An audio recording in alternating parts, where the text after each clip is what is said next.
Hey, what's up mga kapamilya? So, thank you so much for watching on our YouTube channel, Pamilya. So, kung hindi ka pa nakapag-subscribe sa aming YouTube channel, baka naman.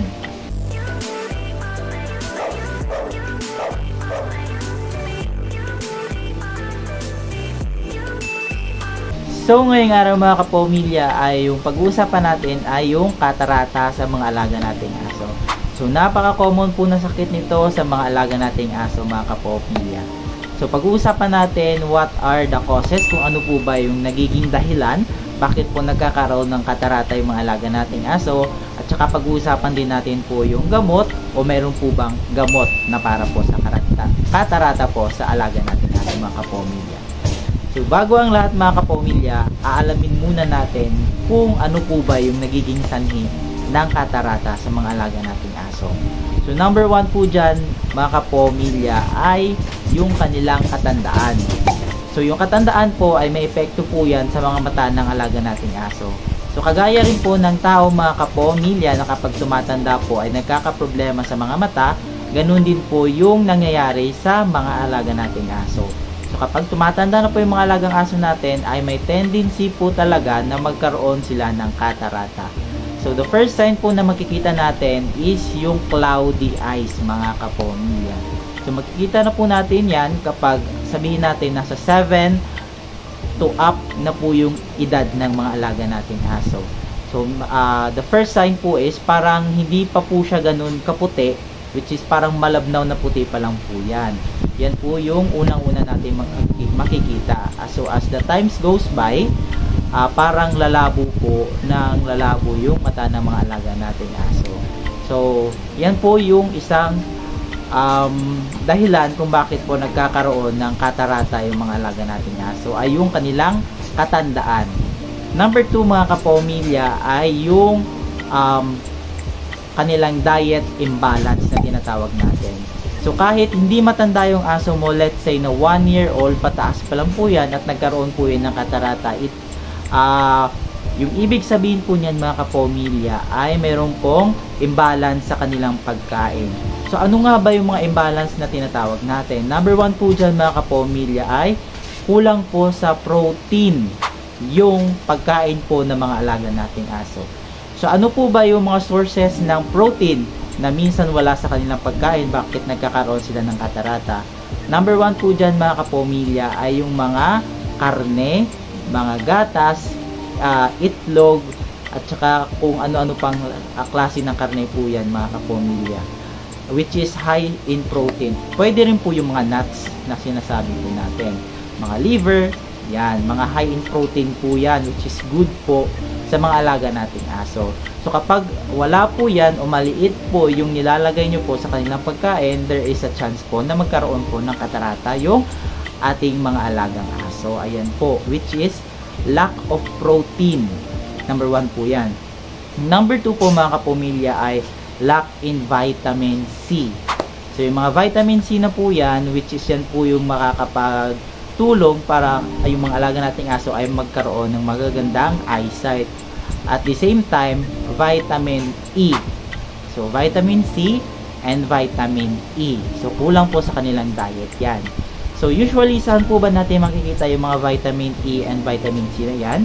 Nakikita po natin yan sa mga gulay. Yan po. So, usually, dito kami, pag nagpapakain kami minsan ay nagmi-mix kami ng mga gulay at the same time, yung mga karne sa kanilang dog food mga kapamilya, para hindi magkaroon ng imbalance sa kanilang pagkain. So, number 1 is protein, number 2, vitamin C, vitamin E. Yan po yung imbalance na kanilang diet. Number 3 po is yung namamana po natin. Namamana po ng mga alaga nating aso yung ganyang kondisyon po. So, some breeds, meron po talagang mga breeds na napakataas po yung chances na magkaroon po sila ng katarata. Meron po kinukonsider po yung American Association of Dog Kennels na 3 pong breeds, 3 po yan na matataas po yung chance na magkaroon po ng katarata. Number 1 po dyan is yung Labrador. Labrador po talaga ay meron pong high chances na magkaroon po ng katarata. Yung alaga nating aso. Number 2 po is Golden Retriever. Yes po, Golden Retriever po. So marami na rin po ako nakikita ng Golden Retriever dito na kahit hindi pa po gaano katandaan, which is nagkakaroon na po ng katarata. Yan po. Number 3 po is yung Poodles. Yan po, yung mga Poodles natin ay meron din pong chances or high chances na magkaroon po ng katarata. So yan po is namamana po. So dito sa Pilipinas, usually the most common breeds are Shih Tzu. So yung Shih Tzu po na nakikita ko po usually dito sa Pilipinas ay dahil po sa katandaan, hindi po dahil sa genetic nila po or namamana po nila. Number 4 po is meron pong obstruction. O sabihin na natin po, dati po is natusok o kaya napuwing, nagkaroon ng mga maliliit na bato, kaya po nagkaroon ng debris dati yung kanilang mga mata, which is hindi po natin naagapan, ay nagkaroon po ng katarata, which is yan po yung tinatawag nating distraction sa mga mata nila. So just like sa tao rin po, kapag nalalagyan po tayo ng mga bato o kahit na alikabok nga lang, napupuwing tayo, masakit na po sa mata. So how come pa po yung mga aso natin na hindi po nakakapagsalita? So as a owner po, dapat maging vigilance po tayo sa mga pumapasok sa mga mata ng mga aso natin. So yung signs po niyan, number 1 po is nagmumuta po, number 2 is namumula, and number 3 is irritation. O parati nila pinakamot mga kapamilya yung kanilang mga mata. So yan po yung mga rason kung bakit po nagkakaroon po ng katarata yung mga alaga nating aso. Number 1 po is katandaan. Number 2 po, lack of, sabihin natin, yung kanilang imbalance ng kanilang pagkain. Meron pong mga kulang ng mga vitamins na dapat po nasa pagkain nila. Number 3 po is nasa genetic na po nila, which is namamana. And number 4 po is obstruction, mga kapamilya. So, meron bang gamot kapag nagkaroon na ng katarata yung mga alaga nating aso? So, meron po. Number 1 po dyan is kapag hindi pa po gaano kalala, identify din po yan ng mga veterinary natin. So, kung kaya pa naman po sa mga antibiotics, magagamot pa po yan.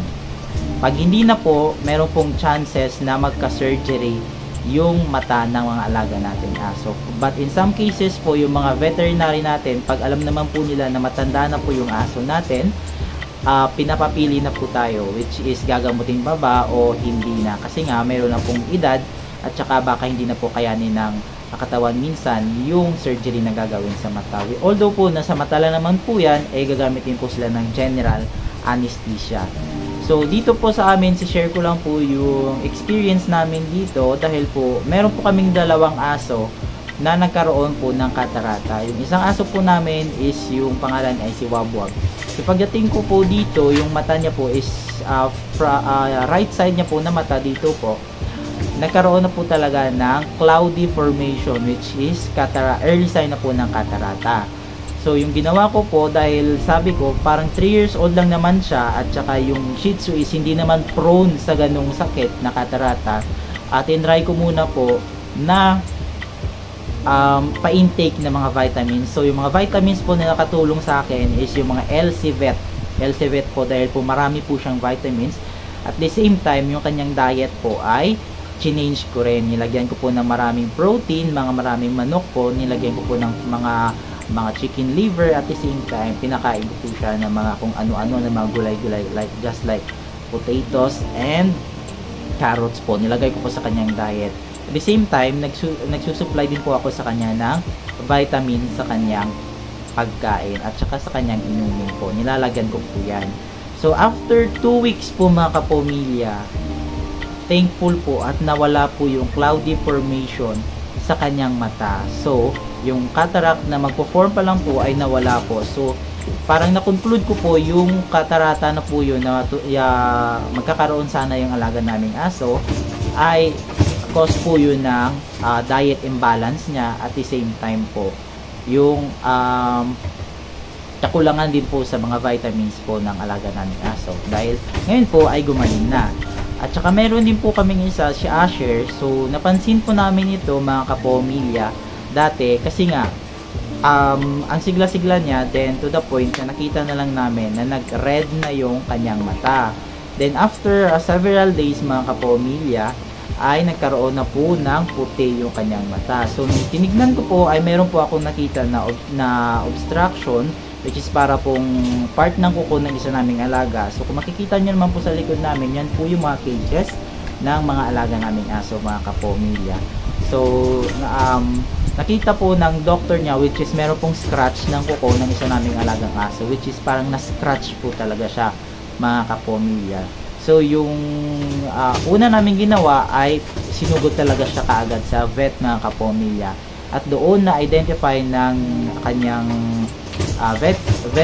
veterinary niya na mababaw lang po yung kalmot. Pero pag hindi po yan binigyan ng pansin ay magkakaroon po ng katarata o magiging permanent damage na po sa kanyang mata.